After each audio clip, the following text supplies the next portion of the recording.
down time, even if just for an hour or two, and letting the riffs rid us of our pain.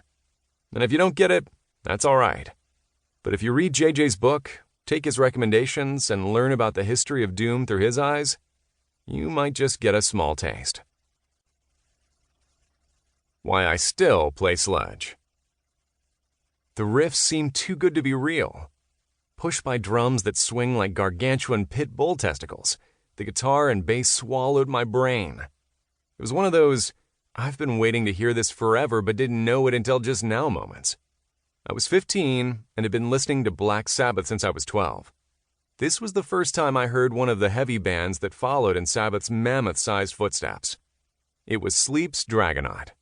The fact that I first heard a post-Sabbath Doom track in the context of a BMX video, fittingly titled The Beginning, only intensified its impact. It was 2000, and I lived in a coal mining town called Rock Springs, which lies in the southwest corner of the sparsely populated state of Wyoming. All I cared about was riding my bike and listening to metal. As you might guess, Wyoming doesn't have the biggest music scene. If I'd lived somewhere else, I might have heard about Doom and Sludge earlier.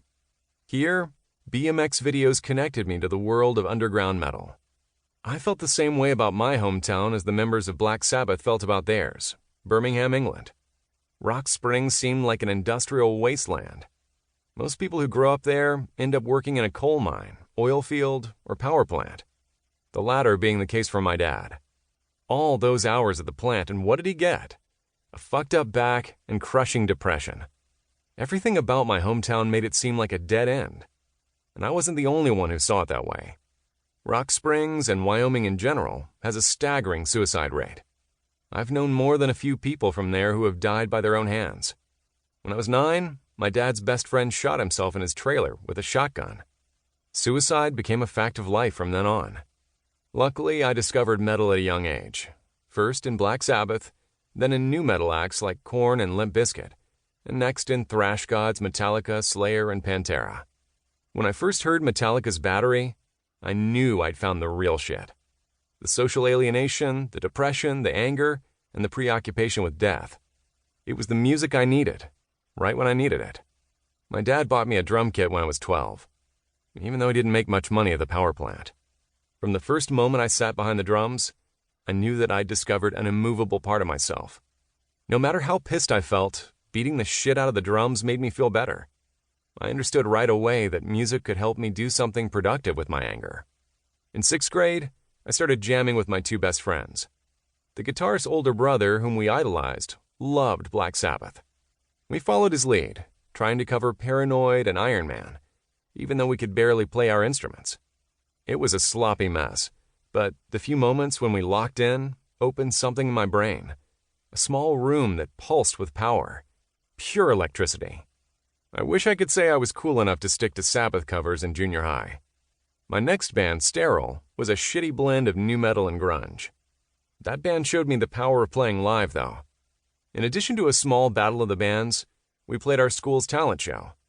For a few minutes, the angry kids wrested control of the auditorium.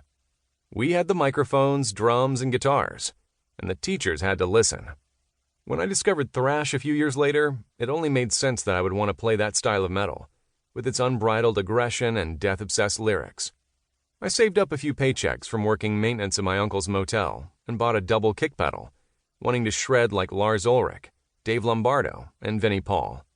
Little did I know that my double bass would become my drumming nemesis. I sat in my parents' basement day after day, for hours upon hours, trying to learn the secrets of the double pedal. The best I could do, little triplets and quadruplets. 16th note rolls at thrash tempos just eluded me, no matter how hard I tried. I could roll for a measure or two, but it always devolved into a garbled mess. So, there I was, a Hessian drummer who needed to play music but couldn't play double bass. That's when I discovered Sleep. The bummer riffs, caveman drumming, and tripped-out vocals floored me. As with the thrash bands I loved, Sleep told me that they knew exactly how I felt about the world. I was beginning to realize that, no matter how good things seem, I'm doomed to see life through a pessimistic lens. Call it the metalhead's curse. Whereas the speedy and dexterous percussion of Metallica, Slayer, and especially Pantera made my brain...